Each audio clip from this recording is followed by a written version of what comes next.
बिस्मिल्लाहिर्रहमानिर्रहीम। अस्सलाम वालेकुम। एडोब फोटोशॉप सीसी के आज के वीडियो लेक्चर में हम लोग क्लोन स्टैम्प टूल के बारे में मालूमात हासिल करेंगे। ये स्टैम्प टूल क्या करती है, किस तरह हम इसको इस्तेमाल करते हैं। असल में क्लोन स्टैम्प टूल हम किसी भी चीज़ को डुप्लिकेट करने के लिए या ऑब्जेक्ट को अरेज करने के लिए इस्तेमाल करते हैं। देखिए, अगर मैं यहाँ बात करूँ कि अगर मैं ये चाहता हूँ कि ये जो बोट है मैं यहाँ से रिमूव करना चाहता हूँ उस बोट को, या इस बोट की मैं एक और कॉपी यहाँ पे चाहता हूँ, ये दोनों काम मैं स्टैम्प क्लोन टूल से कर सकता हूँ। अब देखिए, मैं इसको जूम करने लगा हूँ। आल्ट का बटन प्रेस करके मैंने माउस का व्हील मैंने घुमाना शुरू किया ऊपर की तरफ, तो देखिए ये जूम होता चला जाएगा। अब मैंने कंट्रोल शिफ्ट एन की मदद से इसकी एक डुप्लीकेट लेयर ले ली है, यहाँ पे देखें ऊपर, ठीक है। और क्लोन स्टैम्प टूल को मैंने लिया। अब आप यहाँ पे देखें कि इसका काम क्या है। अगर मैं ये चाहता हूँ कि मैंने इस ऑब्जेक्ट को अरेज करना है, सपोज फर्स्ट करें, तो मैं क्या करूँगा, मैं 7 वाली जगह से यहाँ से इसको पिक करूँगा, जिस हिस्से को मैंने इसके साथ वो मैंने मैच करके अरेज करना है, देखें। और आल्ट की मदद से मैं इसके ऊपर क्लिक कर लूँगा, ठीक है। और साथ ये देख सकते हैं आपके, अब मैं इसको जैसे ही यहाँ पे आपके सामने इसको जब मूव करना शुरू करूँगा यहाँ पे आल्ट की मदद से, तो आप देख सकते हैं कि अब मैं वो बैकग्राउंड वहाँ से ख़त्म कर रहा हूँ, उसको कॉपी कर रहा हूँ मैं इस जगह पे, आप देख सकते हैं। और आप देखते जाइए, मैं आल्ट का बटन प्रेस करता हूँ, वहाँ से पिक करता हूँ उस ऑब्जेक्ट को और यहाँ पे लाके स्टैम्प लगा देता हूँ। तो इस तरह से मैं इस ऑब्जेक्ट को उसके मुताबिक यहाँ पे अरेज करता चला जा रहा हूँ। तो अब मैं यहाँ पे ये सारे का सारा इसको मैं इधर से पिक करता करता इसको मैं यहाँ पे ख़त्म कर दूँगा, ये देख सकते हैं आप। लेकिन आपको ये बताऊँ, ये मैंने क्योंकि काम किया है नेक्स्ट लेयर के ऊपर, तो अगर मैं इसको क्लोज़ करूँगा तो ऑब्जेक्ट मेरे पास यहाँ पे देखें मौजूद है। तो ये फ़ायदा होता है लेयर को बनाने का कि हम लेयर जो है वो तैयार कर लेते हैं। अब इस लेयर को मैं यहाँ से अरेज करके वापस करता हूँ, दोबारा आ गई है। अब मैं इसी लेयर की फिर एक और डुप्लीकेट हासिल कर रहा हूँ, ये देखिए। तो अब मैं इसको स्टैम्प के ज़रिए आल्ट के ज़रिए पिक करता हूँ, देखें। जहाँ पे भी मुझे ये ऑब्जेक्ट चाहिए, जिस जगह पे भी चाहिए, ये देख सकते हैं आप कि ये मैंने यहाँ पे ऑब्जेक्ट को बनाना शुरू कर दिया। देखें, वो ऑब्जेक्ट वहाँ पे चला गया है, ठीक है ना, ये देख सकते हैं आप। ये इसकी एक डुप्लीकेट हमने यहाँ पे तैयार कर ली है इस ऑब्जेक्ट की, ठीक है। तो ये इस तरह से स्टैम्प टूल के ऊपर हम ये काम करते हैं।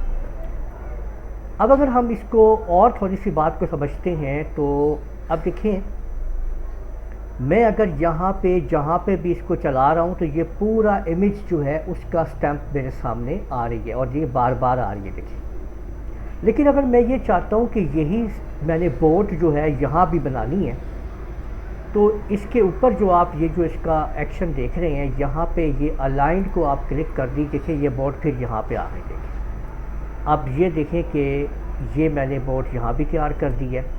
फिर माउस को छोड़ा मैंने, देखें मैंने यहाँ पे क्लिक किया तो देखें ये बोर्ड यहाँ पे भी आ गई है। ये वजह सिर्फ इसलिए कि मैंने ये अलाइन के ऊपर इसको मैंने अनचेक कर दिया है। इसको अगर मैं चेक कर दूँगा ना, तो देखिए ये पूरी पिक्चर का स्टैम्प ले रहा है, देखिए। और जहाँ पे बोट आती है वहाँ पे आएगी। लेकिन अगर मुझे ये बोट बार बार चाहिए तो मैं अलाइन को पिक कर लूँगा, ये देखें।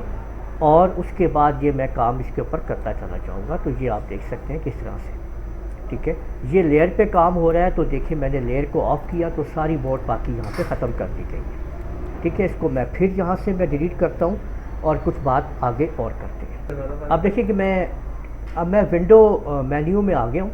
विंडो मेन्यू के अंदर आपको मिलेगा क्लोन सोर्स का एक पूरा का पूरा सेटअप।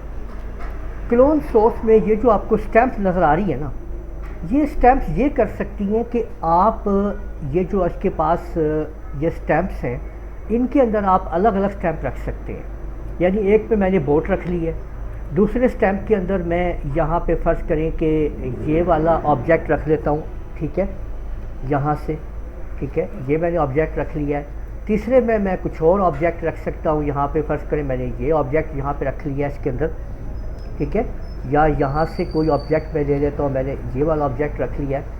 तो मैं जिस स्टैम्प के ऊपर क्लिक करूँगा उसका वही स्टैम्प मुझे देखें, वही ऑब्जेक्ट उसके अंदर आ रहा होगा। इसका मतलब ये है कि मैं कोई भी ऑब्जेक्ट कहीं पे भी इसके अंदर ये 5 ऑब्जेक्ट्स को मैं एक साथ यहाँ पे डाल सकता हूँ, जिसको भी मैं ऐड करना चाहूँ, ठीक है। तो आप लोगों को पता है कि ये देखें लेयर बना लें लाजमी पहले, ठीक है, लेयर पे काम हम करेंगे सेकंड लेयर के ऊपर।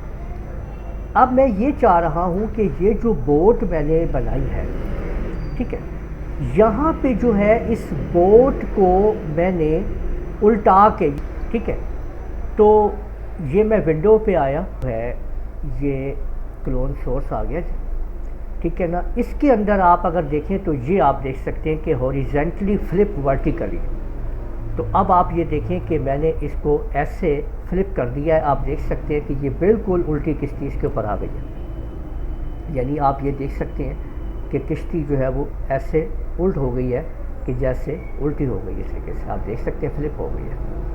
इसको वापस आप करते हैं सीधा, ठीक है, तो ये देखें कि यहाँ पे ये सीधी हो गई है किश्ती, ठीक है ना, इसको इस तरीके से, ठीक है।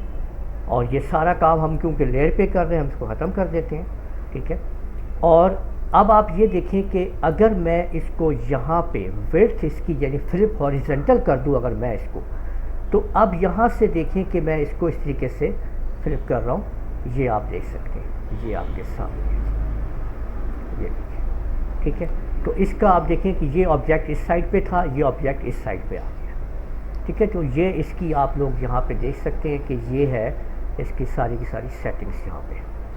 अच्छा, यहाँ पे आप लोग ना जब इसको ये शो ओवरलेज का काम किया है कि अगर मैं देखिए आपको यहाँ पे इसका प्रीव्यू नज़र आ रहा है इसके बोर्ड का, जब मैं इसके ऊपर क्लिक करूँगा तो ये आपको प्रीव्यू दिखाई नहीं देगा। यहाँ पे ये बोर्ड को बना ज़रूर देगा लेकिन आपको प्रीव्यू नहीं दिखाएगा कि कौन सा ऑब्जेक्ट इसके पास मौजूद है। यहाँ पे ये देखें, इसलिए बेहतर है कि आप इसको शो कर सकते हैं। अगर ये ऑफ है ना तो आल्ट शिफ्ट की मदद से भी आप इसको आप प्रीव्यू यहाँ पे आप ले सकते हैं, ये देखिए, ठीक है। पर मैं रिकमेंड करूँगा कि हमेशा आप इसको ऑन रखें, ये आपके सामने ऑन रहना चाहिए। तो इस तरीके से आप लोग इस्तेमाल करते हैं अपने स्टैम्प टूल को, और जिसकी मदद से आप किसी भी ऑब्जेक्ट को आपने बढ़ाना है या उसको गायब करना है, आप किसी भी तरीके से इसको आप यूज़ कर सकते हैं। अब आप यहाँ पे देखें कि अगर मैं यहाँ पे आप लोगों को दिखाऊं, ये जो आप देख रहे हैं, ये देखें कि अगर मैं इसका यहाँ पे इसको बढ़ाना शुरू कर दूँ तो आप ये देख सकते हैं कि ये ट्री मैंने यहाँ पे कितने देखें लगा दिए हैं और इसको भर दिया है यहाँ से ट्री की मदद से। ये देखिए यहाँ पे ये सारे मैंने यहाँ पे ट्री जो है वो लगाने शुरू कर दिए हैं, ठीक है। तो इस तरीके से आप इसको एडजस्ट कर सकते हैं।